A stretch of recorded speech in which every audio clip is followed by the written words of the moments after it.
लीला भी बहुत अच्छी है ठाकुर जी की। पेड़ों पर बैठ जाते, जैसे ही गोपियां निकलती ऊपर से सारे सखा कूद पड़ते, कहां जा रही हो? अरे हम दही दूध घी आदि मक्खन बेचने जा रही हैं। तो फिर ठाकुर जी बोले मार्ग को कर प्रदान करो।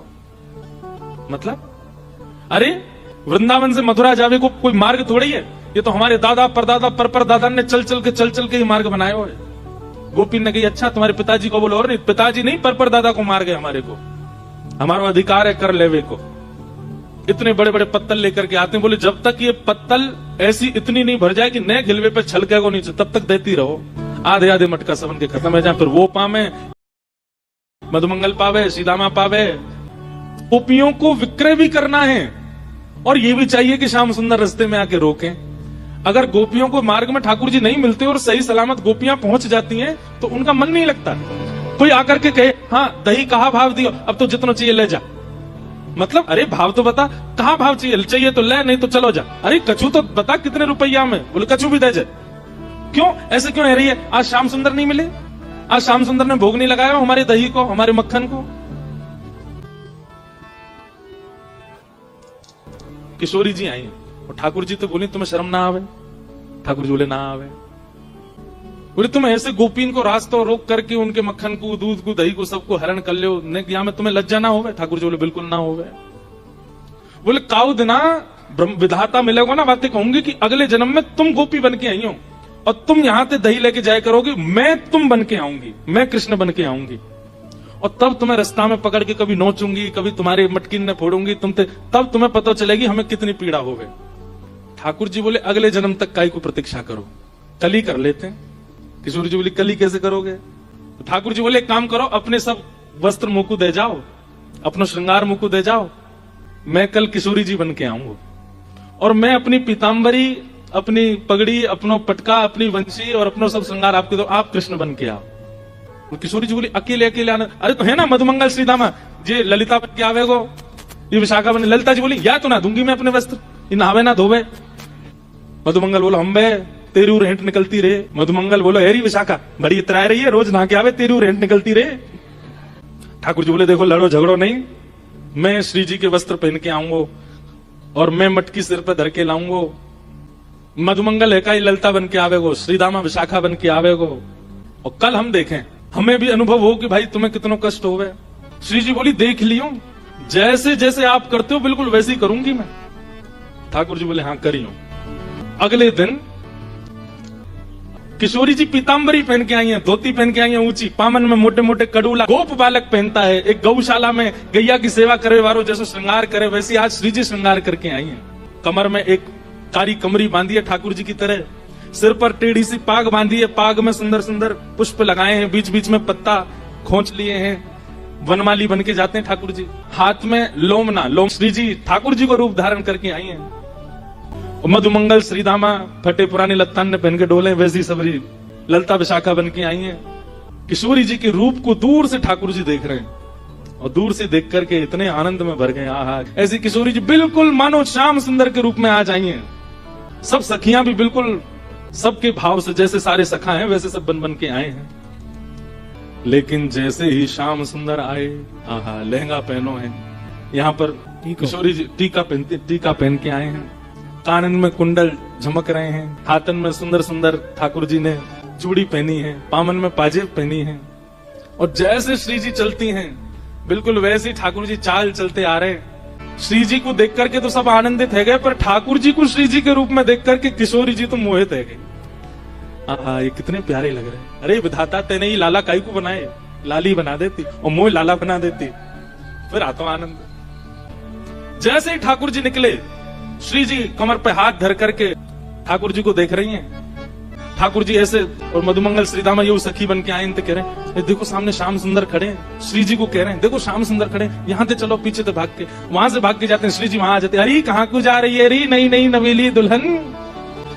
जैसे ठाकुर जी बोलते हैं बिल्कुल वैसे ही बोल रही है और ठाकुर जी वैसे संकोच कर रहे हैं जैसे श्री जी करती हैं। इतने में गिलोय लेकर के श्री जी आई और ठाकुर जी को तक करके लियो, बोले मार दो ना ना श्याम सुंदर ऐसा मत करियो, यहाँ में दही भरो, जल नहीं है, जल हो तो चलेगो, मेरो नयो वस्त्र है, भानु बाबा ने मुझको दियो है, सब बिगड़ जाएगा, कीर्ति मैया बहुत डांटेगी। नहीं नहीं आज तो भिगोंगो।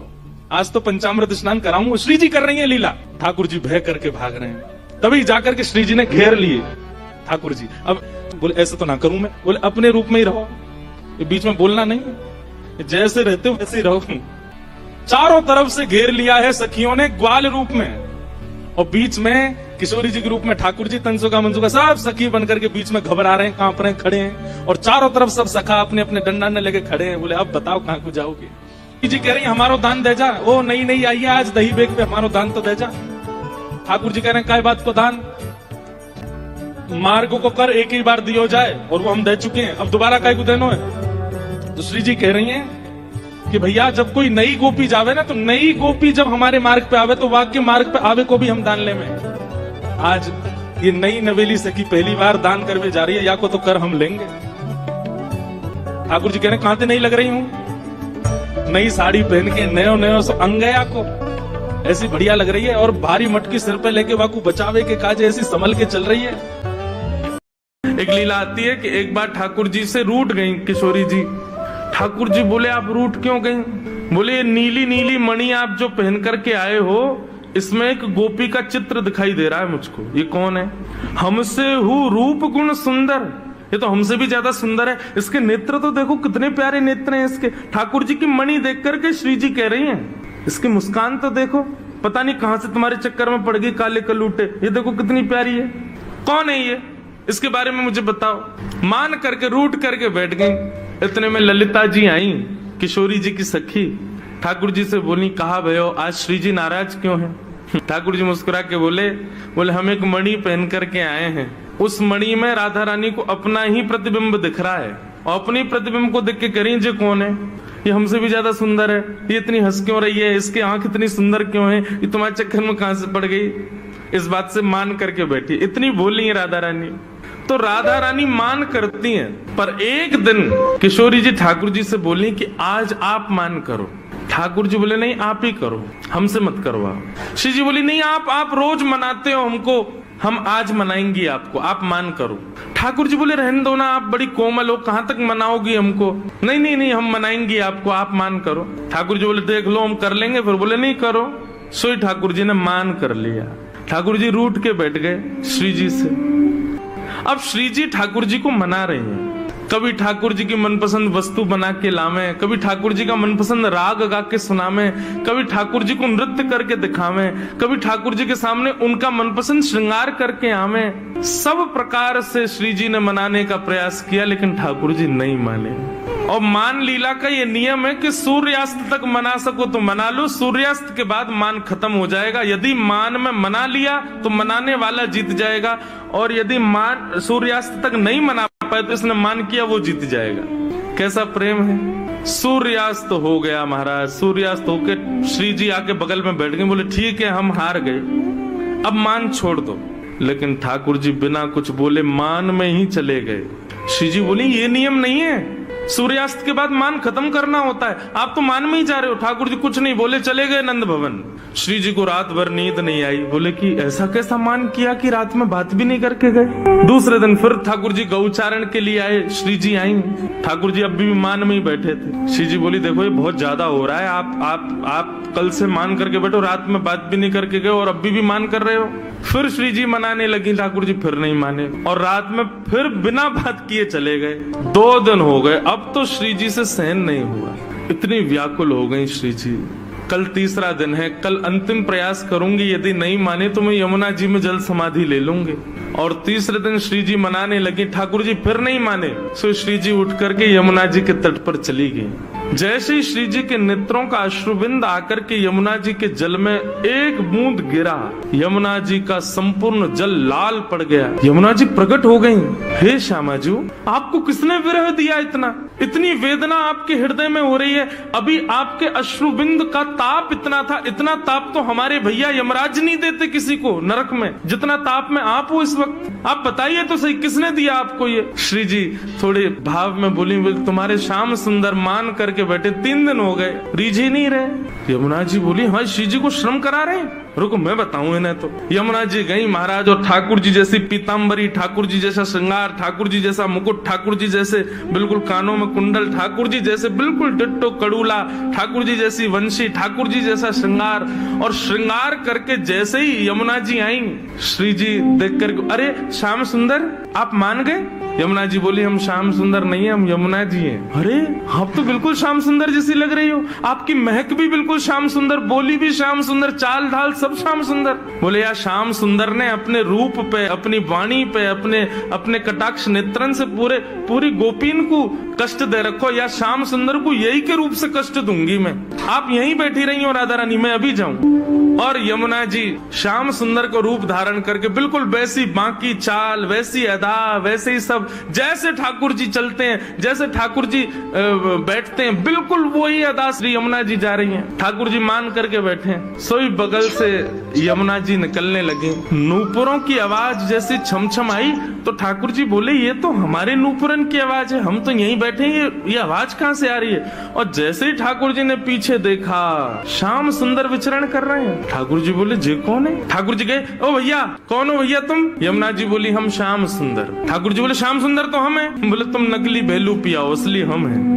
बोले ऐसे कैसे, तुम पे वंशी बजानी आवे? देखो मैं वंशी बजा के दिखाऊं। ठाकुर जी ने वंशी बजाई, उससे बढ़िया यमुना जी ने बजा दी। बोले मेरे पास काली कमली, तुम्हारे पास है? यमुना जी ने अपनी काली कमली दिखा दी। सब प्रकार से ठाकुर जी अपनी वस्तु दिखावें और यमुना जी उसको प्रस्तुत करें। बोले अब कैसे सिद्ध हो कि असली श्याम सुंदर कौन है? यमुना जी बोली मैं एक टेर बजाऊंगो, यदि मेरी टेर सुन के राधा रानी बगल में आके खड़ी है गई तो समझो वही असली श्याम सुंदर, जाके बगल में किशोरी जी आके खड़ी हूँ।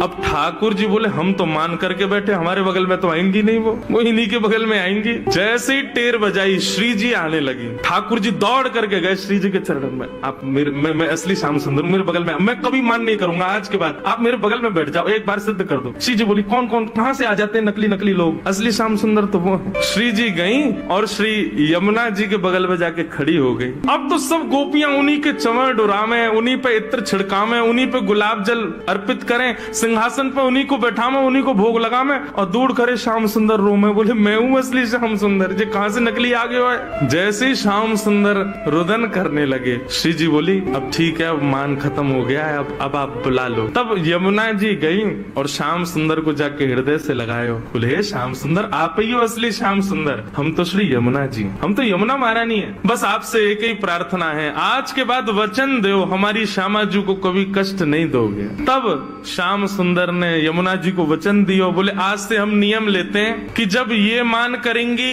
तब हम इनको मनाएंगे, और जब हमें कोई बात बुरी लग जाएगी तो वह भी हम इन्हीं से कह देंगे कि हमको ये बात बुरी लग गई है, मान करो आप ही, हमें ये बात बुरी लगी, आप ही गुस्सा हो जाओ, फिर तब भी हम ही मना लेंगे। यमुना जी बोले हाँ बस यही नियम रखना, आप कभी मान मत करना, श्री जी ही मान करें। तब से हमारे वृंदावन में सब वैष्णव कहते हैं श्याम सुंदर श्री यमुने महारानी की। एक बार ठाकुर जी श्यामा सखी बन के गए। कैसी सखी? नीचे लहंगा पहनो है, ऊपर पर चुनरी पहनी, बिल्कुल यहाँ तक पूरी चुनरी लगा ली है, हाथन में बढ़िया चूड़ी पहनी है, कानन में कुंडल पहने हैं, क्षुद्र घंटे का यशोदा मैया ने पहनाई, वहां में छोटी छोटी घंटी लग रही हैं, वह कौंधनी बना करके कमर में पहनी है। ठाकुर जी गए श्यामा सखी बन करके किशोरी जी के पास, बरसाने में प्रवेश कियो। सबरी गोपी के आहा कैसी मनोहर चाल है, नेक सी गोपी कैसी मटक मटक के चल रही है। अरे सखी तू कौन की लाली है? ठाकुर जी तेज तो हैं बोलवे में, जो पूछे तू कौन की लाली, बोले तेरी हूं, भूल गई। अरे बड़ी चपड़ चपड़ बोला है। पहुंच गए ठाकुर जी बरसाने। बरसाने में द्वार पर जाकर के सखी से जान दो। सखी बोली कौन हो तुम? बोली मैं श्यामा सखी हूं। कहां ते आई हो? बोले पास के गांव नंद गांव ते आई हूं, और मुझ किशोरी जी ते बहुत जरूरी बात करनी है, मुझको मिलवाओ। सखी ने बोली बोले भानु बाबा के पास जाओ, शिकायत आदि करनी है, कोई न्याय चाहिए तो वहां जाओ, ये किशोरी जी के पास आवे के लिए नहीं है। और नहीं हम तो किशोरी जी से ही बात करेंगी, ऐसी बात है कि मैं वृषभानु जी से ना कह सकूं। सकीन ने जाकर के भीतर किशोरी जी से कही, हे लाड़ लीजो, बाहर एक गोपी ठाड़ी है और यूं कह रही है कि वह को आपसे ही बात करनी है। और आपसे बात करके कछु न्याय करानो है। किशोरी जी बोली, अच्छा बुलाओ भीतर। आहा, ठाकुर जी बढ़िया चुनरी पहन करके, ये गजगामिनी सी चाल, एक तो चाल ही ठाकुर जी की टेढ़ी मेढ़ी, ऊपर से सखी बन करके और ज्यादा बनावटी चल रहे हैं, तो इतने प्यारे लग रहे हैं। किशोरी जी सिंहासन पर विराज रही हैं और श्याम सुंदर भीतर आ रहे हैं। जैसे ही द्वार से भीतर आनो भयो, किशोरी जी तो कहें, अरे सखी, या की चाल तो देख कितनी बढ़िया है। ललिता विशाखा बोली, हाँ चाल तो बढ़िया है। अरे देखियो, या की कमर कैसी सुंदर लग रही है। ललिता विशाखा बोली, श्री जी, आपको पहली बार कोई सखी पर मोहित रहते हुए देखो हमने। आप तो सदा प्रियतम श्री श्याम सुंदर पे ही मोहित रहे में, लेकिन आज पहली बार। अरे पतो ना, या की चाल ढाल और जो जो अंग या के दिखाई दे रहे हैं, जैसे घूंघट पकड़ी चल रही है, यहाँ से भुजा दिख रही है, नेक नेक थोड़ो उधर भी दिखाई दे रहा है, थोड़े थोड़े चरण भी दिखाई दे रहे हैं, जो जो अंग मुंह को दिख रहे हैं ना, इतने प्रिय लग रहे हैं कि मैंने ऐसी प्रिय स्वरूप तो पहले देखो नहीं है, अभी मिले नहीं है ठाकुर जी। और किशोरी जी कहने, ललिता तू मेरी एक बात सुन। बोल, कहा, ये जो भी बात करे वो सुन लेंगे, फिर वाक्य बाद याकू अपने सखी समाज में ले लियो। मुख बड़ी भारी है, अभी याकू मुख नहीं दिखो, मुख मैं तभी यहाँ पे मोहित है गई हूं। विशाखा जी बोली, नहीं रुक जाओ, आन तो दो, बात तो होने दो। किशोरी जी आज जैसे ठाकुर जी को देख के हो जाती है, वैसी हो गई है एक सखी को देख। स्वयं पर भरोसा नहीं हो रहा है किशोरी जी को कि मैं ऐसी क्यों है रही हूं। ठाकुर जी आके सामने खड़े है गए, उन्हें एक बनावटी सी आवाज भी बना ली ठाकुर जी ने। किशोरी जी बोली, कहो सखी, कहा नाम है तुम्हारो? अजी मेरो नाम तो श्यामा सखी है। स्वर सुनते ही किशोरी जी के नेत्र बंद है गए। मुकु कहा है रो है, या की चाल, या के रूप रंग सब देख करके तुम, या के स्वर में भी कछु आकर्षण है। ललिता जी बोली, श्यामाजू ऐसे ना करो करें। अरे वो सखी है, वहां पे आप मोहित का को है। बोले, ना पता ना, या मैं तुम्हें ना लग रहा आकर्षण? बोलना, हमें तो ना लग रहा। किशोरी जी कह रही हैं, अरे मैं अपने आपे तो बाहर जा रही हूं, ये सखी कैसी है, या कि स्वर कितने सुंदर। ठाकुर जी खड़े खड़े बोले, अरे श्यामाजू, मुंह को इतनी देर है गई खड़े खड़े, आप मेरो न्याय करोगी कि नहीं करोगी? किशोरी जी बोले, अरे मैं तो ऐसे बहल गई, बताओ कहा बात है। बोले, मैं आपसे आज न्याय की याचना करवे आई हूं। मैं रहूं नंदगाम में, और नंदगाम में नंद बाबा के महल की बिल्कुल समीप ही मेरा घर है। तो विशाखा जी बोली, तो नंद बाबा के पास जाती न्याय लेवे, तुम बरसाने का को आई हो? बोले, वहां नहीं मिलेगा, यही मारे तो यहां आई हूं। और बात इतनी गंभीर है कि मैं वृषभानु बाबा ते ना कह सकूं, आप ते ही कहूंगी। कहो। श्यामा सखी रोने लगी। ठाकुर जी रोने लगे, अरे मैं कहां बताऊं, कैसे मोहते कहूं, मुझ को तो लज्जा आ रही है बतावे में। श्री जी बोली, ऐसे मत करो, बताओ बताओ कहा बात है। बोले, कल परसों में दही बेकवे के कायजे जाई रही, इतने में मार्ग में श्याम सुंदर आए गए। किशोरी जी थोड़ी सहम गई, श्याम सुंदर? बोला, हाँ। अरे तुमने उनको बड़ी प्रशंसा सुनी है, उनकी बड़ी महिमा सुनी है, पर तुम उनके अंदर की ना जानो, वे बड़े छलिया हैं, बड़े कपटी हैं। किशोरी जी बोली, कहा कियो श्याम सुंदर ने? अरे मेरो मार्ग रोक्यो। ठाकुर जी गा रहे हैं किशोरी जी के सामने, अरे मेरो मार्ग रोक्यो, कृष्ण कन्हैया ने। अरे मेरो मार्ग रोक्यो, कृष्ण कन्हैया।